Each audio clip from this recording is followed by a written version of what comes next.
So first and foremost, I want to thank you for coming across this video, whether you stumbled upon it on YouTube or I sent it to you personally. I want to thank you for taking the time to listen. I'll start off by saying this video was absolutely not scripted. I talk very off the cuff. I'm very honest. I'm very vulnerable. I cry a bunch in this video while I'm talking about these things. So please respect and understand that this is something that was very personal for me to share. If you know me,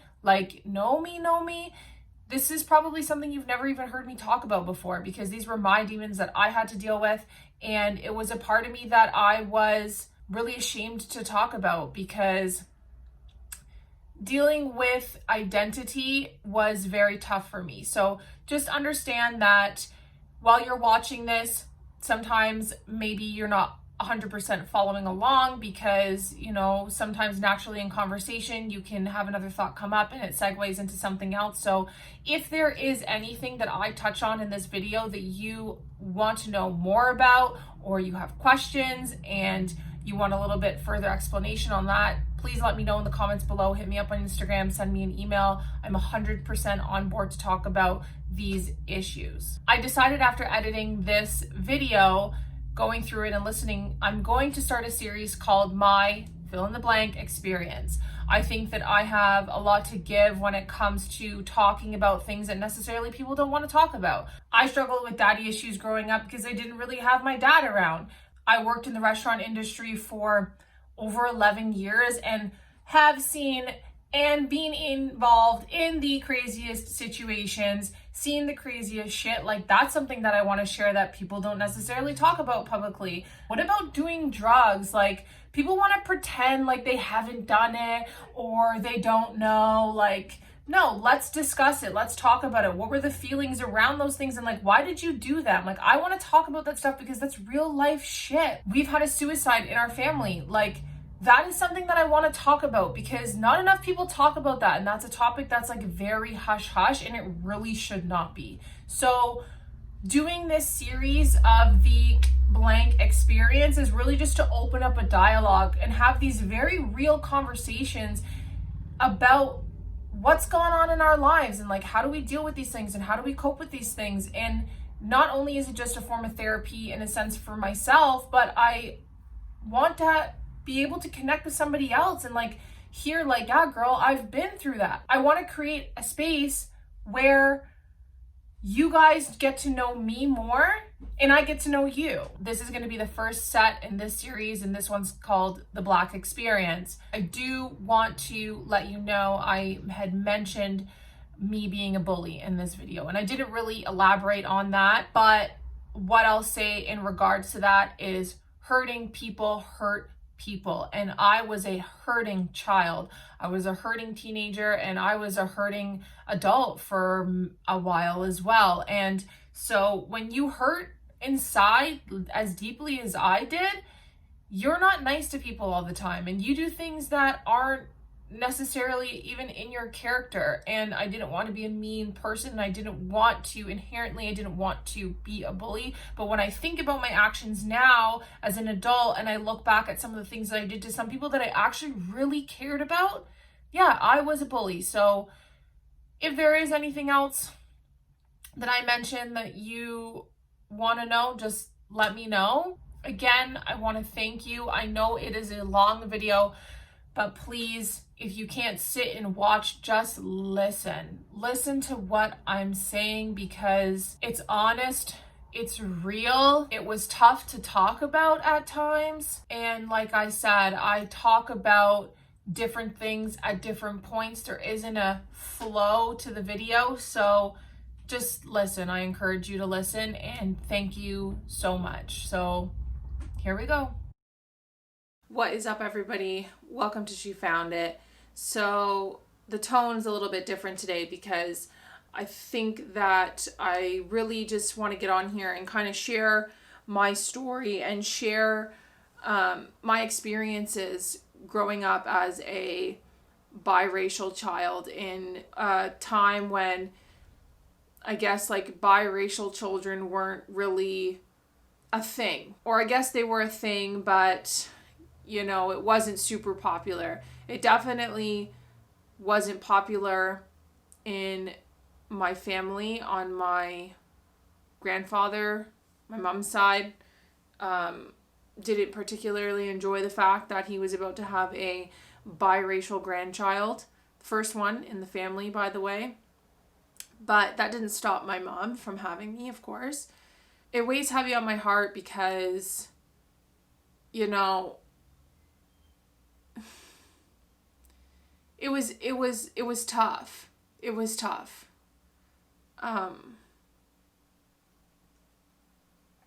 Sorry.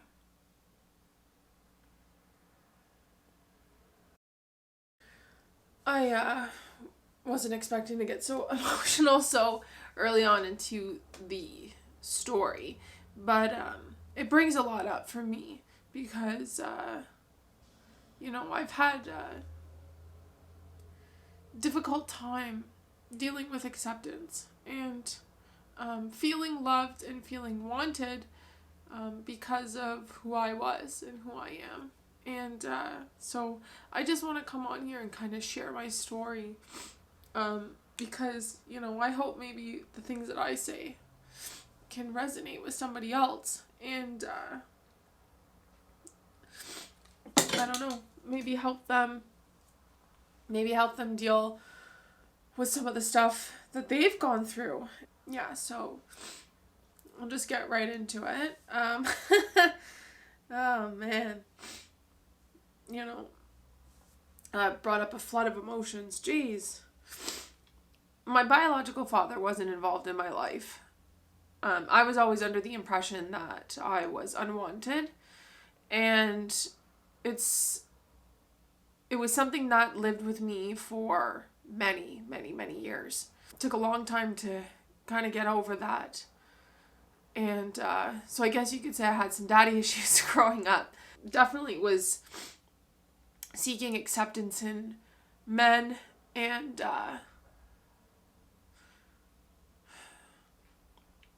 doing a lot of things that I probably shouldn't have been doing, hanging out with people I shouldn't have been hanging out with, getting involved in situations that I had no business getting involved in at such a young age. And, you know, I gotta pause.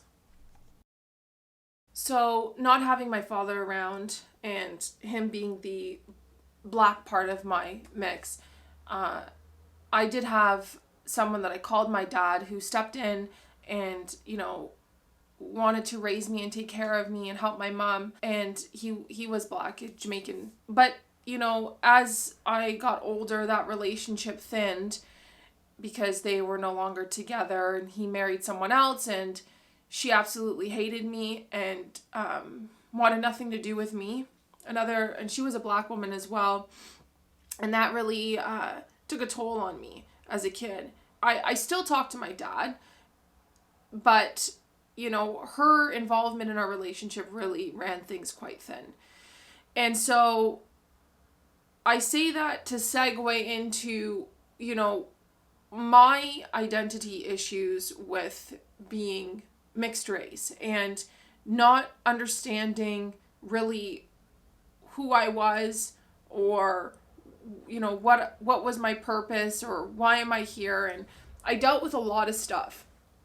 So fortunately for me, my mom's mom, who is white, she taught me everything that I knew about black culture, black history, and the pride that I should have for where I came from and my ancestors and things like that. I remember her taking me to a Harriet Tubman play as a kid, and I remember crying my eyes out because I couldn't believe the atrocity and the what they had to go through, you know, to get here and to Canada. And that was the first time in my life that I had really learned about slavery and what that entailed. And it's horrible.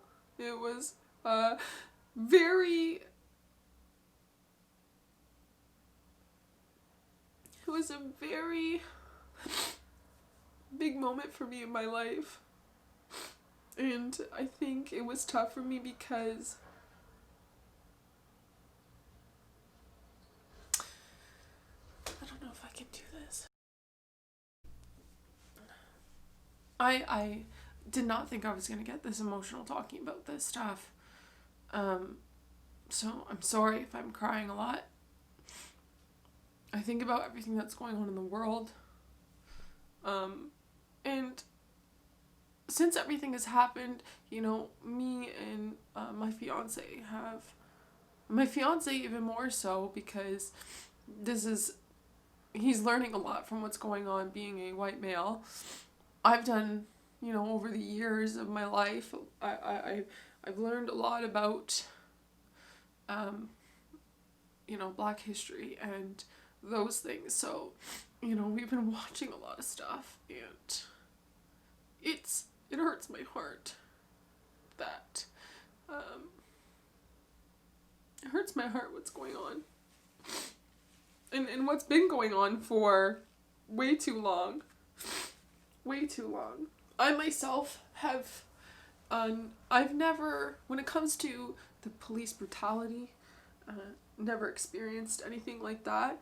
I can't say that I've had figures of authority be outwardly prejudiced towards me, not to my recollection. However, I've had peers and friends say things and do things that I think are disgusting when I think about them, and co-workers have said things that are just racist, downright racist, who either recognize that what they were saying was horrible, or they're just so used to talking like that they didn't think what they said was rude to me. And there have been numerous occasions where I have obviously said something. I remember the last time that something like that happened. It was somebody that I was working with. They said, like, oh, I don't, this is that, like, this is your people music. And it was a Lauryn Hill song that was on. And I literally looked at him and I was like, I walked away and I thought, no, you're going to go say something to him. And I walked back over to him and I said to him, like, what you said was really rude and not appropriate. And he said, oh, I was just joking. I said, no, that's some racist, like, that's racist. You don't say that kind of stuff to me ever again. And needless to say, I didn't work at that place for very long. Not that, like, everybody was like that, but some people just don't even know that they're being racist. And that I think is unfortunate. I have always said, if you are racist, just be outward with it. Let everybody know so that we can determine how horrible of a person you are. Don't hide it. Don't hide your racism. At the end of the day, yes, it hurts people to hear things like that. But I'd rather know someone's a racist than be in their presence and be around them and them pretending like they're not. That's bullshit. Let's just go over, I just want to talk about some of the things and situations that I have had happen to me that have really, I guess, being an adult now and being able to sort through and decipher and think about those situations that have happened to me as a kid, even as an adult, where I've dealt with stuff like that, and trying to figure out, you know, what is it in me now that's still holding on to those memories, those things that have, in a sense, shaped my character. You know, I've had remarks like, you know, my mom's white, so, oh yeah, your mom's a digger, which is, I just think, really unfortunate that people even think that way, because I think if you fall in love with somebody, then it shouldn't matter the color of their skin. I mean, I'm with a white man now, and I've had people in the past, not while I've been with him, but I remember growing up having people tell me like, oh, like you can't be with a white man, like you should be with a black guy, you're black. And I'm talking like that's not even from white people, like that's black people telling me that stuff. So I remember that used to bother me a lot because it just felt like, who fucking cares? Like, who cares who I decide to date? If I want to marry a Chinese man or an Indian man, I'll marry him. Like, just because of the color of my skin, that shouldn't determine that I have to be with the person of the same race. Like, whoever you love is who you love. So those kind of remarks to me are always complete bullshit, because especially being a mixed race person, I don't feel like I should have to pick sides. Like, I don't feel like I should be with one over the other because I have melanin in my skin or I don't. Like, it just doesn't make any sense to me. And it used to bother me a lot as a teenager, because I used to hear those kinds of things all the time. It turned me into a bully. I was a bully as a kid because I had so much anger and resentment, and I just really didn't understand who I was, and I didn't understand why people didn't like me. And I remember going to a school, I went to an elementary school that was predominantly white kids, and when I mean predominantly white kids, like, I think for a couple of years I was the only colored person in the school. I used to get teased a lot for my curly hair. I had big, when I look at pictures of me as a kid, I had big, beautiful curls. Like, my hair was beautiful, and kids used to make fun of me and throw things in my hair and ask me if I can hold pencils in it, and like just say awful things, you know. I had a little girl tell me that I looked like I was born in a Nesquik factory, and used to say like really awful racist things to me. And I don't know if it was because her family was racist or she just like didn't understand. I had a girl who was, I think she was in my kindergarten class, tell me that my mom couldn't have been my mom because I couldn't have like she couldn't have had me because of my color, and I thought that I was adopted and I didn't talk to my mother. And my mom's told me that story a number of times, that absolutely crushed her because, you know, I was everything. I was her whole world, and I didn't think that I was hers because a child was didn't understand me, didn't understand what I was, who I was, or none of that. And so, you know, it hurt my mom a lot. And my mom dealt with a lot of stuff having me. She wanted me more than anything in the whole world, you know, but she dealt with a lot of stuff, stares, people saying things, and it hurts to even talk about that because I feel, you know, my mom sacrificed a lot for me and for my brother too. Yeah, so while I was young in elementary school and that, I just didn't feel like I belonged. All I wanted was to be white. I wanted to look like a white girl. I wanted to be a white girl. I felt displaced. I felt like I didn't really exist. I wasn't important. When I was 10, I think, maybe younger, maybe even 8, I had my mom get my hair relaxed, and I wanted my hair straight so bad. I wanted to look like my mom so bad. It was like the one thing I thought about all the time as a kid, is that I didn't want to look the way that I looked. My nose was too big. My lips were too big to me. My hair, I hated my hair more than anything in the whole world, because that is what really separated me from, in my mind as a child, separated me from everybody else, was my hair. And I know I say that right now with my hair straight, which seems ridiculous. I've been avoiding wash day for few days too long now. But I wear my hair curly now all the time. I embrace it. I love it.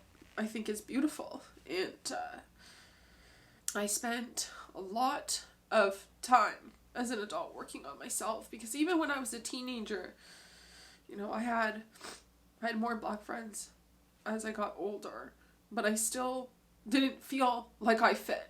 I was, you know, always, like, it's weird because my black friends would always call me like a white girl and say like, oh, you act so white. And I'd always say like, well, I don't know, like, I grew up mainly with my white family.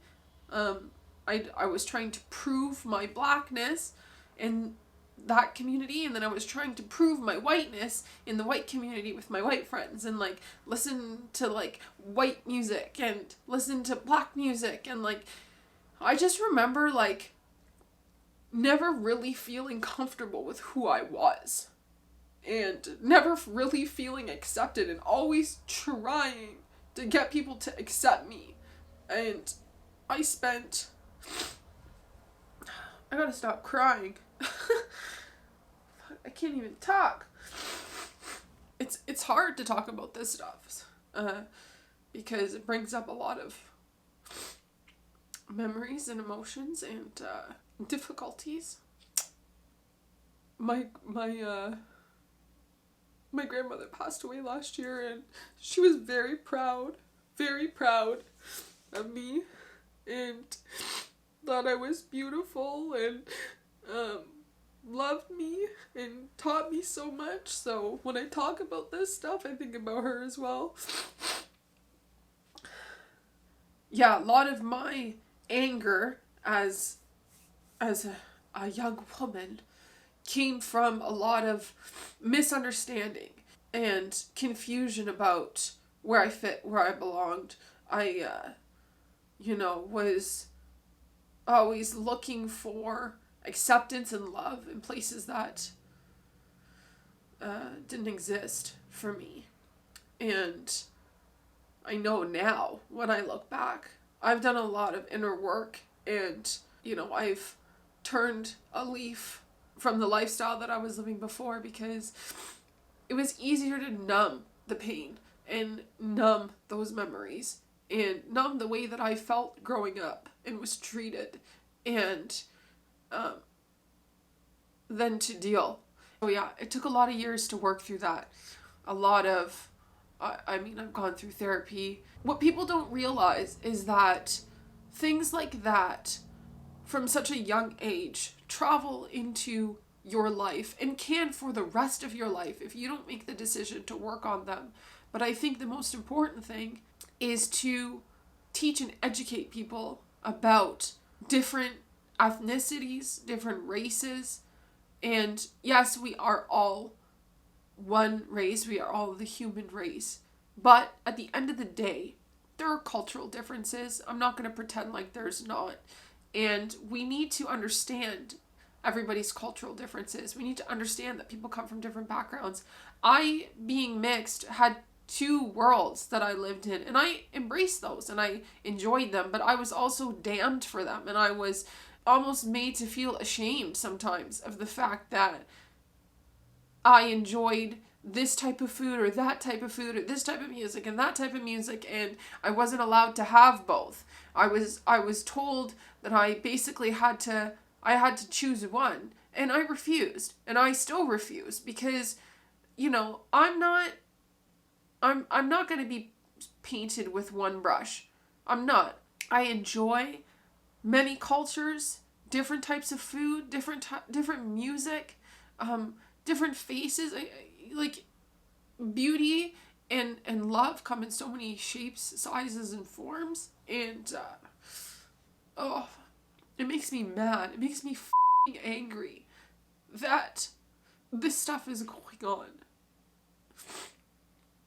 It makes me f***ing angry. And for me, like, I haven't even felt the type of racism that exists in the world to the worst degree. I haven't experienced that. Like, I feel very lucky and blessed that, I haven't been run out of a store or denied services or been pulled over by the police and checked for no reason or stopped here. Like, these types of things haven't happened to me. I've been called names.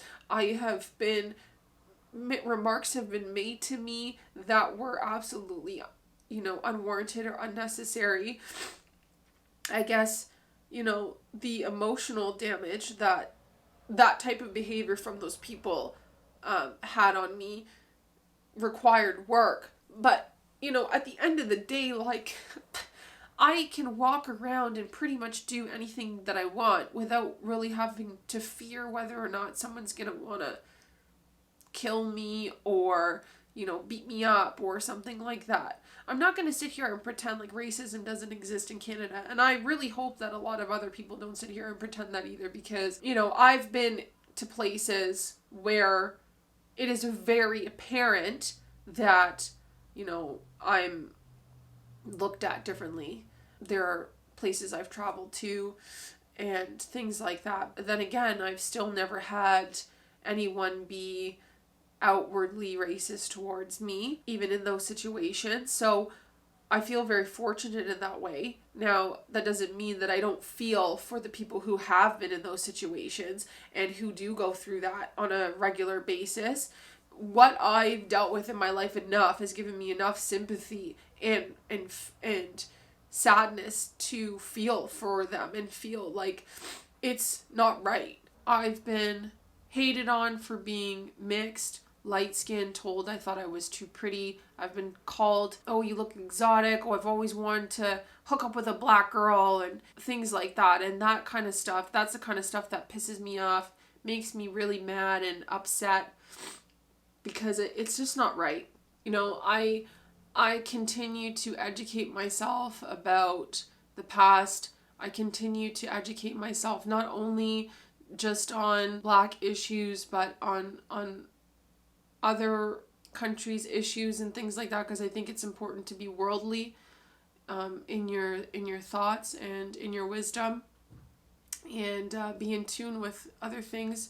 What's going on right now is obviously incredibly important, and I'm not trying to take away from that, but I think if we can do a better job of educating our young minds from an early age about the truths and the realities of the things that go on in the world when it comes to hating others for being, quote unquote, different, from a different place or a different color, we can really begin to flatten that curve on the issue of racism, because racism trickles in so many different areas of our lives when we don't deal with it properly, and ruins people's lives. If you don't know who Jane Elliott is and the experiment that she did with her grade 3 class back in 1968, I think it was, the blue-eyed, brown-eyed experiment, which has,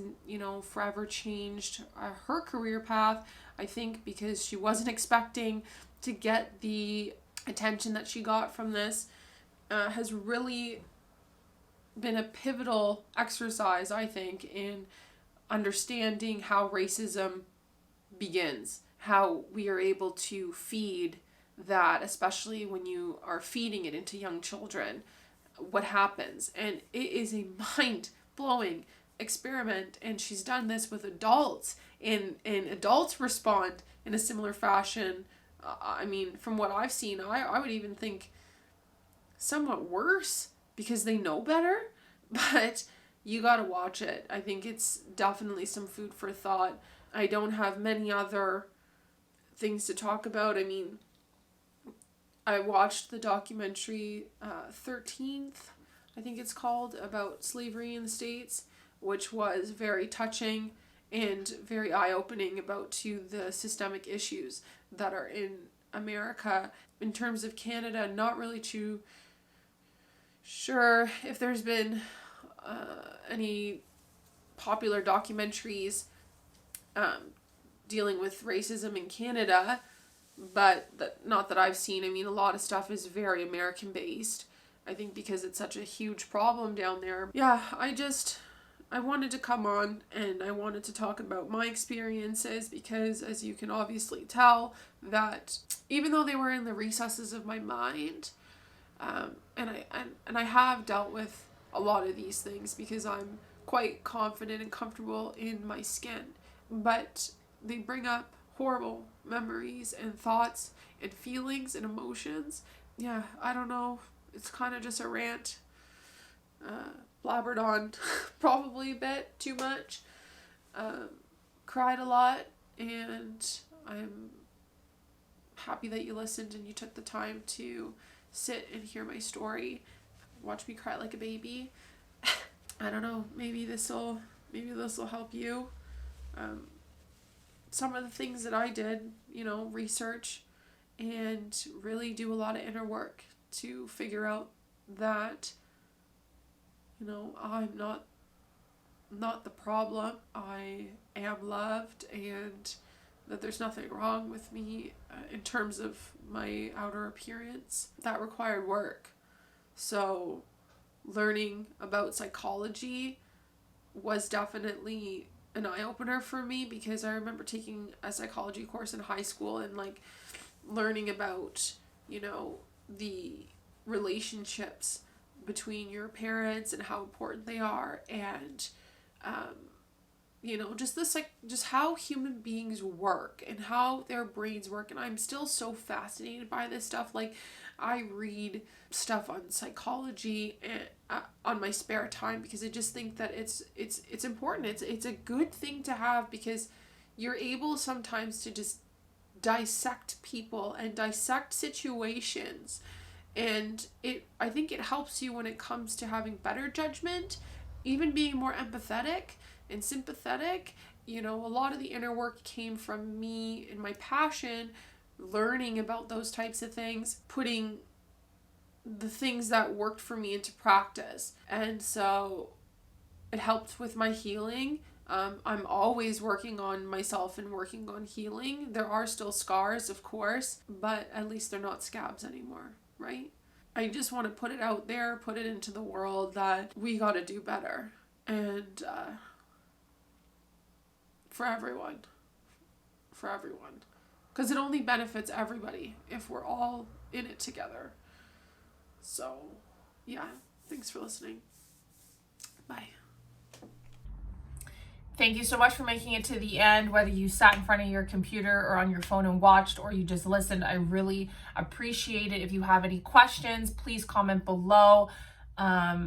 Hit me up on Instagram, like I said, or shoot me an email. I know this isn't my typical stuff, but we as human beings are not one-dimensional. So I'm not gonna sit here and not give you as much of me as I possibly can. So I hope you enjoyed this. I hope you enjoy more. Please subscribe, follow, and have a wonderful day.